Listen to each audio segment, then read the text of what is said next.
Many thanks for rejoining us again. And the program is still Good Morning Abuja, coming to you from the Unity Station NTA Channel 5 Abuja. And I'm so super excited because of the topic we are about to talk about. And what am I referring to? The roles and the contributions of the diasporans to the economic development. And we have the friend of the house, a resource person to do justice to that. Who am I talking about? Help me welcome Engineer Abayomi Onasaya to the program this morning. He is the Global Director, Africa House. Engineer Abayomi, good to see you this Good morning. morning. Thank Good you. morning. It's a pleasure. You're welcome. Thank you. Okay. When we talk about the roles of diasporans, home is home. No one wants to go out and remain there. You want to come back and impact your nation. And you are one example. So I'm super excited that you are in a good frame of mind to talk to us about this topic this morning. So when we talk about the roles and contributions of diasporans to the economic development of our nation, what are we talking about? Well, good morning, Nigeria. Good morning, Abuja. Thank you for having me. You're welcome. Before I answer that question, I want us to understand, this point. No one wants to leave their country. Home is where the heart is always is. And if you're compelled or for some economic reason or other reasons when you leave your country, one thing we should understand is you always think about home. Yes. And no matter how long you've lived in the diaspora or you've left your house, you will always come Come home. back Either home. you come alive or they bring your dead body back, Wow. like I always tell my friends. And having said that, whilst moving out of your country is not a new phenomenon, It's not. people have been moving for thousands and thousands of years. And in fact, all of us are migrants, in fact. Historically, they'll tell you that the Yorubas are technically from Egypt. Exactly.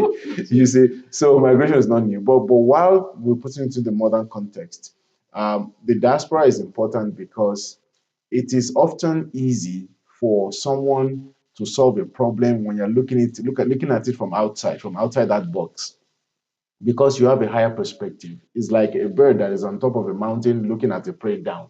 He sees the broader view than the animals that are on the same level.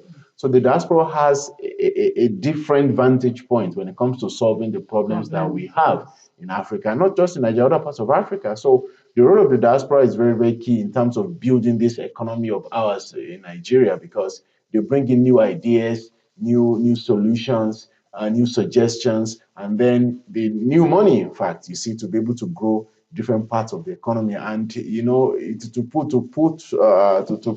emphasize on that point, we discovered that the diaspora remitted 21 billion into the Nigerian economy last year. Wow. You see, and the government itself, the export and import, they did about 60 billion. So we're talking about one third. And that number is poised to grow, because if you go to the airports, you see a lot of Nigerians, like they say, Japa. I don't like to use that word because I don't want us to normalize that word, because for me, having gone through that process myself, I mean, I'm against it, because how long are we going to keep running away? The time has to come where we have to get our acts together, where we have to do reverse migration, where people are attracted to come to Nigeria to work because of the opportunities that once existed in Nigeria. And this happened. If you look at the 70s and the 80s, even the 60s, people wanted to come to Nigeria to work. So this is my vision, this is my dream. So the diaspora has to be taken seriously, and we need to leverage on what they know and the resources they have to be able to build this country. And if I continue, I can continue for the next 3 days just telling you about all this and whatnot and how this thing can work. Well, wonderful. That is the reason I say you are in a good position to talk to us, because you've gone out, you've seen your back, and you are imparting our nation. Now you talk about the contributions that the diaspora did last year alone. What do you think we should do to maintain that pace? Well, in order to maintain that pace, first of all, the government needs to listen to the diaspora, Okay. because it is one thing to have an idea, it's one thing to have a solution, it's another thing for the people in charge to listen to you. And the second one is the platform. And I'll use myself as an example. Okay. See, when I came back 2 years ago after 20 years, and then wow, after 20 years. Exactly, you see, and we came in with solutions. So that's why after we moved the headquarters of Africa House to Abuja, You see, and we felt there's no way you can help Africa from outside Africa. You have to be in Africa, eat like an African, speak like an African to be able to help them. So what do I mean by this? We brought in solutions for different sectors like this petroleum crisis that we're currently facing. I don't want to use the word crisis, challenge that we're facing. And I'll tell you, 2019, the solution to this was already proposed. You see, while I was still back there, and we said we can do this. We talked about gas and whatnot, and we sent the proposals, we sent and whatnot. But for some, I don't know, reasons, we weren't listened to, and now we're in that mess. And if they had listened to me or some other people who must have proposed different solutions, different sector, we won't be where we are today. So that's why I said they need to listen. You see, and why should they listen? Not because we're unique, not because we're better off. No, it's because we're coming from a point of patriotism. You see, when a Nigerian or an African comes to Africa to try to solve a problem, he's not only solving it for his pocket, but also for posterity, for the next generation, because he knows that whether he likes it or not, no matter the passport you carry, it's still written in your passport, born in Lagos, born in Abuja. You're still an African, whether I like it or not. Born in your village. Born in your village, exactly. So whether you like it or not, it's still home for you. But when an outsider who's not related to who's not related to Africa in any way, he's just here for his money. He's here to make money. Businesses are meant to make profit. So the moment he makes his profit, he's out. And I had an experience yesterday to prove that point. I went to this particular famous shopping place in one shop shopping mall. And there's this brand that used to sell very affordable clothes and very nice quality. The guy said, "Oh, they left Nigeria." He was like, "Oh, they left." He said, "Yes, they left." So the truth is, they made their money, they're gone. So, but an African, where would he go? This is his home. So, my point is, they need to listen to that. Number two is the platform. The platform that encourages people to pack their loads and say, "You know what, I'm coming back home." And I can shock you that there are thousands and thousands of Nigerians who want to come back to this nation. It just 3, 4 weeks ago, I was speaking to a friend in Australia, and she was like, "I've been here for 27 years. My children have finished university. I want to go home." She said, "My husband says I'm crazy." I said, "No, I want to go home."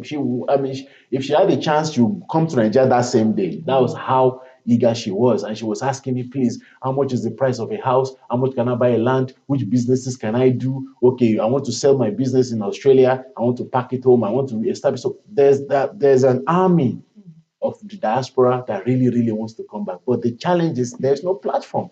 There are no systems that integrates them in an easy manner. You think about it, somebody bringing all his money, his investments, and comes home and there's no platform and he loses it. He won't come back. He'll tell others, no, don't come back, just stay there. So what am I trying to say? The platform needs to be there. And if we have time, we'll talk about some of these platforms as we move on. Yes, if we have time, we're going to talk about the platform because it's not different from the next question. In your own way, what do you think should be? Because we often say everything government, government, and apart from government policies that could accommodate the diasporans, what do you think the diasporans themselves that are coming should come, the mind to establish, irrespective of anything they are going to meet? Wow, that's a very fantastic question. Because the number one mistake the diaspora often make is the mentality. The mentality. When you are coming back, prepare yourself for stress because there's a huge cultural shock that will hit you hard. And if you don't have the mindset, you run away the next month. I fell into that because when you come back, you come with enthusiasm. Oh, yes, I'm going home, and all that. And then you get home, you discover that, okay, you want to buy land. Then they tell you this and that. You could even fall into hand of scammers if you're not careful. Then NEPA hits you hard. You see, you discover that, over there, you don't think of electricity. Electricity is never your worry. Then you discover that there's a reality that, oh, you have to buy diesel. First, you have to buy a generator. If you buy a generator, if you don't buy the right one, the mechanics will chop your money, like they say. And then you have to buy diesel, and then you have to remember that the diesel price is not stable, so we have to think of solar. So all those little things, like the lifestyle you're used to, there's a huge way of adjusting. You have to think of mosquitoes. Mosquitoes will decorate you like they decorated my hand, you see, and all those things. So you have to have that resilience. That's what I'm trying to say. The resilience to say, you know what? I'm going in for war, but this is a war that I will win. Coming back home. Coming back home. It's a war that I will win. It's not a war zone, no, but that tenacity, because we've lost the edge. Being born in Nigeria, you had it automatically, but when you live for so long, you lose that. I don't know which word to use now. That tenacity. So you have to build it back up gradually. Like abroad, when you drive on the road, there's no ability to stop you. Just drive. You don't even think about going from point A to point B. In the Nigeria of today, if you carry a box on the boot of your car on the seat, they might stop you on the road. I don't want to mention which whatever now. Those people wearing green. They say, park, park, park. So why are you stopping me? There's a box in the back of your bags. And say, what? No, you have to pay tax and all that. So you have to get used to all those things. So these are some of the things you need to prepare your mind for. And with time, you get used to it. We always survive. Okay, So, with time you get used to it. That was why I said I was very, very happy when they say you are the one coming to handle this topic this morning. Okay, going with your examples, with what you've come to see, you are in a position to talk to diasporans. Home is home, like you yep, said. You cannot stay there forever. It's either you come alive or the other way. exactly. Now that you're here and you are starting to adjust, you have to encourage others Yep. to join you. So this is another platform to talk. Well, Africa, there's a lot of opportunities in Nigeria. That's the truth. Nigeria is an open book, like I always tell everyone.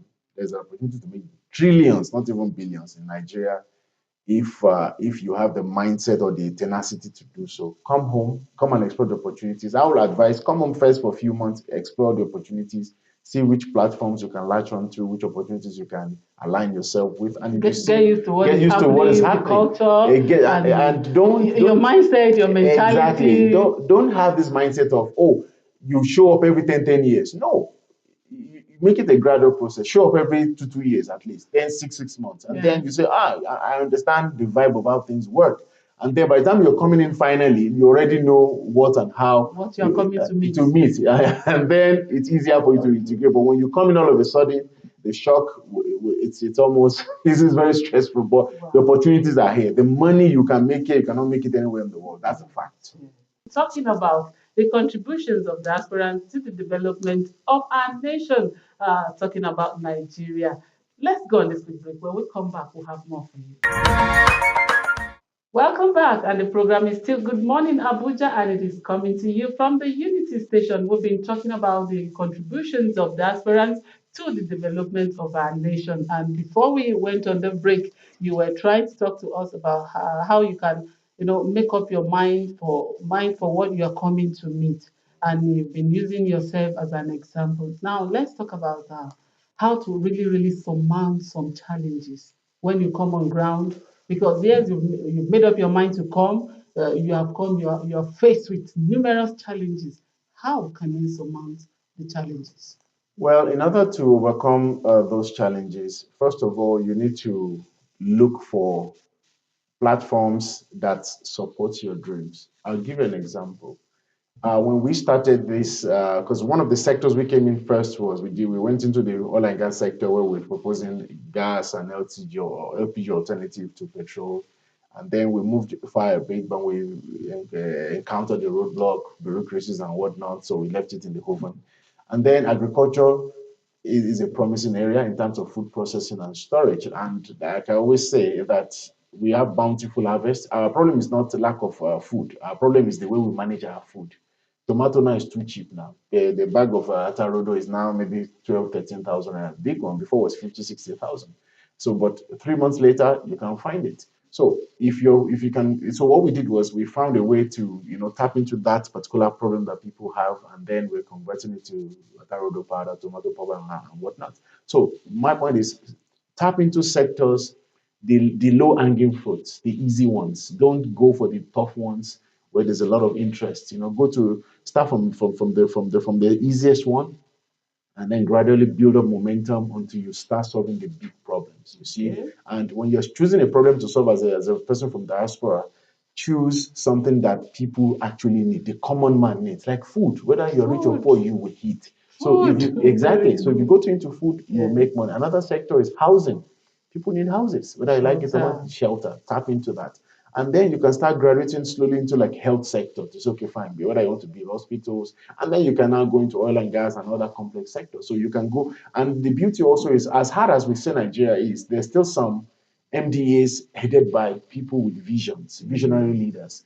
Identify those MDAs and align yourself with those people. Make it work easier. So align yourself with those ones first. Then when you start making an impact, you now discover that you will have built up a list of contacts and people will trust you credibility. And then before you know it, it's easier to access the corridors of power to be able to make actual change.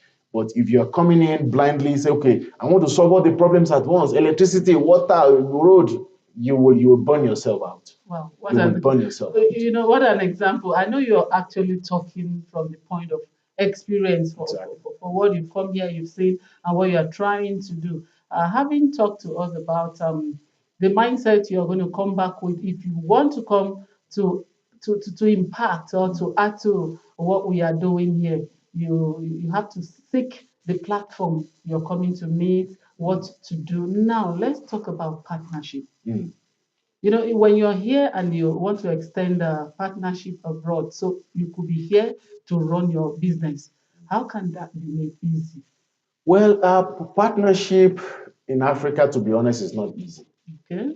And even in the media industry, that's the reality. The truth is, when like the best way to start is always partnership. Let's say, for example, I have a solution for the oil and gas now. I can easily write a letter, propose and whatnot. But the truth is, if you don't have, I keep using platform, if you don't have that platform or that person who's willing to buy into your vision, it's always difficult in Africa. But that being said, when you should explore local and international partnership. For example, if you're trying to go through MDAs and there's a lot of personal interest or roadblocks, what you can do is use the international avenue. For example, when we came in, we partnered with IITA, this foreign agency that deals with food.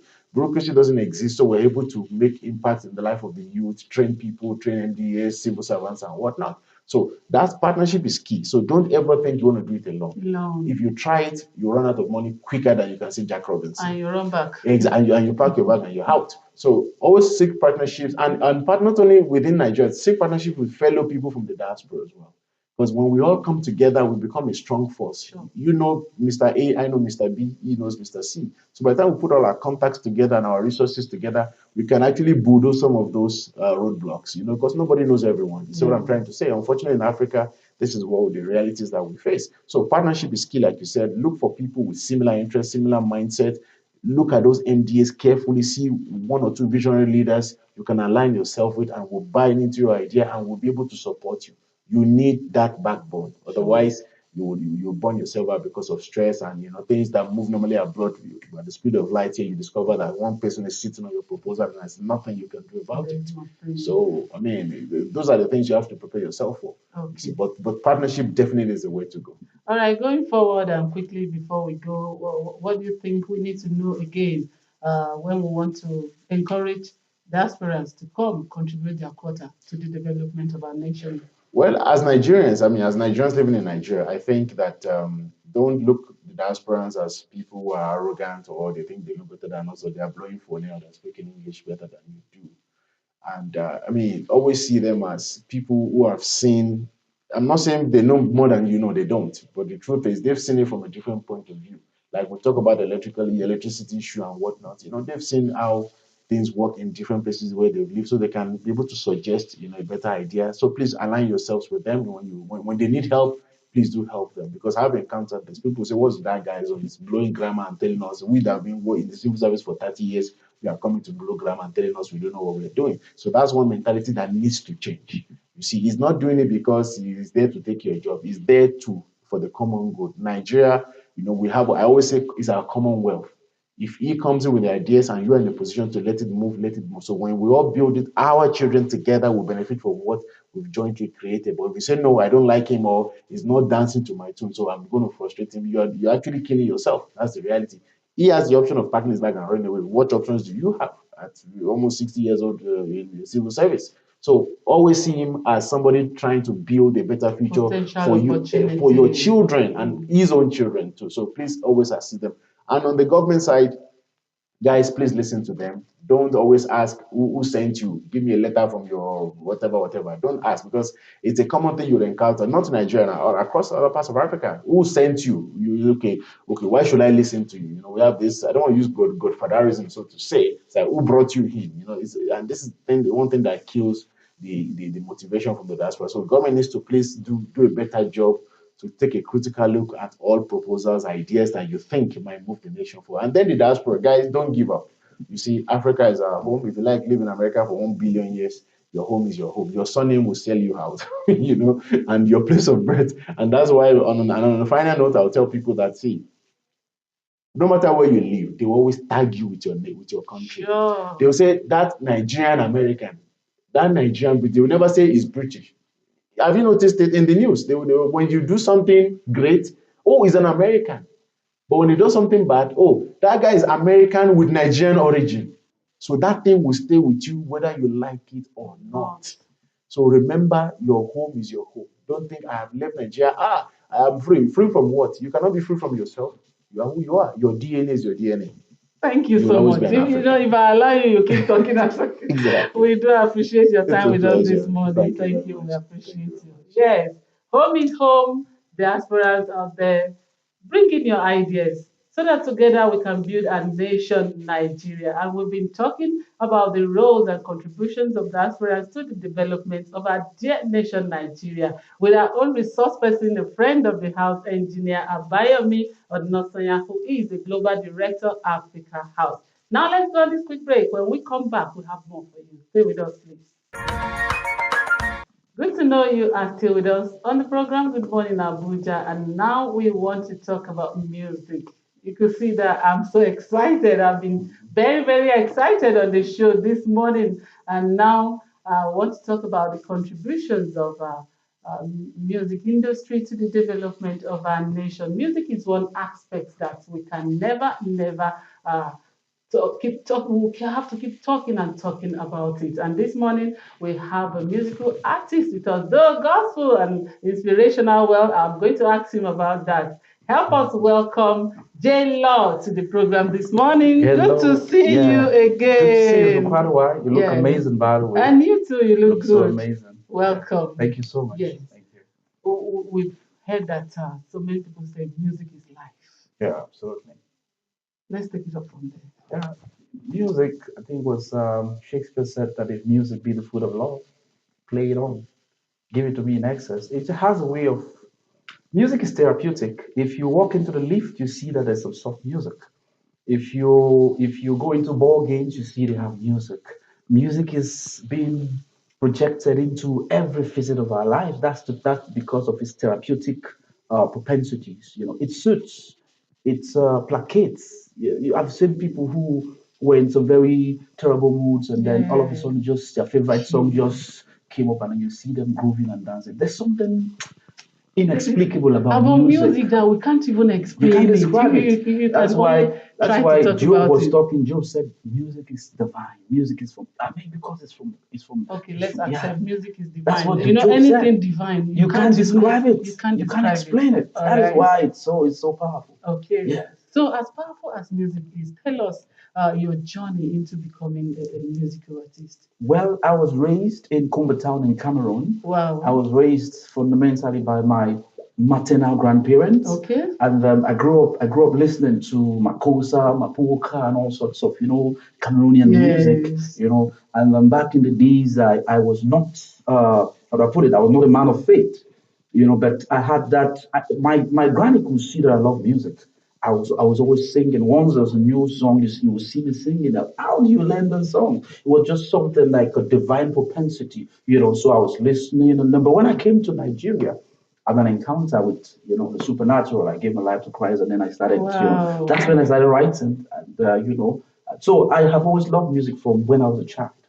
I was always loved music. I could dance, I could sing, and I could just play around with songs. So for me, I think it's something that I came with. You came with. I came with it. And your parents really, encouraged you. Well, you know how it is back in the days now. They all wanted us to go to school. That is the question. Go become a lawyer, go become a doctor. Go, nobody wanted you. Just singing, stop singing, go, If you tell them you want to become a musician, they'll start casting and binding. But the game is different. Okay. Look at the amount of money that music is churning into our system. Globally, our sound is big. Yes. With the emergence of people like them, Whiskey, I don't know if I can mention their name, Whiskey, Davido, and all this. Look at the amount of money they are churning into the economy. Yes. So it's a gold mine right now. You can't stop anybody. If the child has it, because you should have the talent. It's important. You should have the talent. You should have the ability, the propensity. If you have it, it's only a matter of time. If you make the right the right people, because a musician is a brand. It's a You have a brand. producer, Yes. you have a director, you have Yes. a costumer, it's a brand. So when you have the right brand, the right team to work with, it's only a matter of time your voice will be out there. Okay. Okay. Quickly tell us the contributions of the musical industry, what they are doing now to the development of our nation. Well, if you want to look at it, it's a concoction of many things. We have artists who, I don't know if I should mention their names. Some of them are very controversial, so I'll just gonna leave it. Okay. Artists who are speaking to the soul of the nation. They're speaking to the soul of the nation. They're talking about realities, things that are happening. They're talking about, you know what's happening right now in Nigeria. Yeah. The artists who are addressing that, and our youths are running with that, and the government is, also listening and making adjustments and seeing how they can, that's one angle. Even though we have some artists who are pedestrian in their thinking, with that, and they are singing in all due respect, singing about stuff that I can't mention here. But we have artists who are very intentional. They are shaping, our perceptions, shaping our philosophy with the kind of music they are churning out there. That's some contribution. Then look at the money. We've won Grammy for crying out loud. Wow. We've done so much. Well, when you say look at the money and smile, It's coming, yeah, it's coming in. It's coming in. It's coming these in. guys are being taxed and all that. It's coming. It's accruing into the economy. So I think the Nigerian music industry is the biggest, if not the biggest in the world right now. Yes, because they are copying us. Beyonce and the rest of them, they are featuring our artists. They're copying our style. They're trying to dance like us. So your music industry is very so we are good. setting the pace. Yeah, we're setting the pace. All right. Absolutely. Okay, let's come to you Yeah. now. You are here representing the youth. Now, how do you want to make music as a change agent using youth? For me, I think it's about the message. Okay. It's about the message. What am I going to be projecting? Something constructive or something destructive? For me, I am here to inspire, impact my generation with my sound. If you listen to the kind of music that I churn out, you see me talking about the virtues of women. More, I have songs that are written for mothers, superwoman. I have songs about divinity. Songs that will encourage you, that will motivate you, that will inspire you to do right, not to sniff and take all the stuff that some people do. Songs that will challenge you to know that, look, I was born out of wedlock. If I could rise beyond and above the confines of my background and all that, to begin to push and all that. At some point in my life, I was in Ikeja, somewhere around Ikeja bus stop, selling motivational magazine. If I could rise beyond and above that, I think they can also do that. Because music is something that I'm passionate about. It's my affection, my addiction. While I was doing all that, I've done both. I've done both in the city. I've done all, but music is my core passion. So yeah, I could tell them that, look, you need to first of all make sure you have the talent. It's important. The discipline, the character, the mentorship, and then don't let nobody tell you can do it. Okay, is having talent for music the same thing as you love music, the interest for music? I want us to. Yeah, some people just love it. Oh, it's beautiful. It's a big industry. Yeah. You understand? Oh, these guys are driving Bugattis and Lamborghinis and all I might go there I and think make I can money. just go there. They don't have a talent. Wow. You understand? That's why you see some artists, you invite them, you give them mic, come sing live. They are singing, they are going off because they did some magic for them in the studio. But when push comes to shove, do it live now. They cannot do it. They just love it. They don't have the passion. They don't have the talent. For me, when I'm 80, I'm still singing. When you're 100. 100, I'm still singing. Because that's my passion. That's my assignment. That's why I'm here. Wow. Not just I write music for other people too. So it's a calling, it's a gift, it's a divine propensity. When God gives it to you, you are helpless. You cannot survive without doing it. You cannot survive without doing it. At this point, I'm tempted to tell you to sing for us a little before we continue. Because you say music is you are music. So just give us a line or two before we continue. Unfortunately, I'm battling with cold, but all right. You and I must make a pact. We must bring salvation back. Just call my name and I'll be there. I'll reach out my hands to you, 'cause I have faith in all you do. Where there is love, I'll be there. Thank you. Where there is love, I'll be there. Yeah, so. All right, apart from music, what else do you do? Well, I don't know if you mention all this, if you allow, I know that a lot of things are censored. I'm a TikToker. I do some stuff on TikTok. Okay. I talk about love, relationship, life, Okay. and I love to motivate, inspire people. And then I also sing on TikTok. Wow, it's a Yeah, good I'm one. trying. I'm still building my brand on TikTok. Okay. Yeah, and Nice. then I market for real estate company. It's a good I one. market for real estate company. You do a lot. Yeah, You do so a lot. So, what genre of music do you do actually? I do. Like I said, I do gospel inspirational. Okay. Yes, and I do songs that you can sing in weddings too. Okay. Love songs and all that. So you do stage performance as Yes, well. I do. Okay. What Yeah. is the feeling for you when you are on that stage performing and you're seeing people's reaction that wow, I'm enjoying the inspirational words that is coming out of the mouth of this young man. What is that feeling for you? For You me, want to do more? yeah, absolutely. All right. It's pulls, it galvanizes you to do more when you see that people appreciate what you do. Now, when I won my first award in Lagos, Top Niger Music Award, where I was just in my boxers in my apartment in Abuja when I got a call from Lagos that Wow. look, your song has just been nominated for this award and all that. And they were voting, and and I won the award. I was encouraged that people could listen to my. That was when God bless his soul. Samuel Posu started following me with Dominic and the rest of them. That's when they started following me on Twitter. I was like, oh boy, my music could be that potent. And so it gives me joy to know that look, God gave me this gift. And what I do with this gift now is my gift to God and to people. So just I'm giving back. You're giving back. Yeah. You're giving back. So that's it. So you are an inspiration to the youth, the young ones, the Yeah. upcoming artists. Do you train people? Do you play any of the instruments? No, I write and I Right. could direct. Okay. I write and I can direct. I can teach you how to sing if you have some, issues with your voice and all that. If you have the inherent talent, you must have it first of all. Yes, everybody has a good voice, but some people not. It's not everybody that has singing voice. What is the difference? Singing voice. What is the difference? You're talking right now. You're Okay. talking. Your voice is sounding good. It's sounding sweet. But I could ask you to sing now. Can you sing? Like really sing and Okay. wow me. That's having a singing voice. Okay, okay, okay. All right. Yeah. We quickly before we go, we want you, like I say, you are an inspiration to the young ones. I want you to talk to them at any level they are. We know what is happening right Yeah. now. They must be positive. I do not want to say from. I want you to be an inspiration to the youth. Talk to the So youth. I just want to encourage. I can understand that things are a little bit in a state of topsy turvy, no doubt about that. And let's keep praying for our leaders. Let's keep praying for them. I know that we have a tendency to criticize, to malign, and then just to rubbish everybody. And these things have been with us for many years right now. Our parents grew up hearing that things will get better. And then we are here, we're still hearing. So let's pray and let's do the best we can to stay up drug, stay up trouble. Pray, work, and then keep praying that God will bless your hustle. You understand? Don't give in to violence. Don't listen to anybody telling you to fight, telling you to destroy stuff and all that.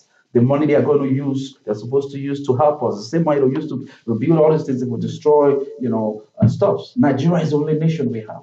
Let's pray that God will make it work. Pray for our leaders and just be positive and stick to your dream. It's only a matter of time. God will come through for you. Thank you. Thank you so much for your time with us this morning on Thank the you. show. Once again, we do really, really appreciate Thank you. you very much. All right. Thank you. J-Law has told us, has advised us generally, apart from youth, it's a general advice. Stay positive. Anything that could bring development to our nation, Nigeria, should be what we would want to do. And he has told us the contributions of musicians to the development of our nation. Yes, once again, we thank you so for much. coming Thank you on for our having me, show. madam. All right. Thank you. Okay, Thank you. the program is Good Morning Abuja. Let's go on this quick break. When we come back, we have more for you. Stay with us, please.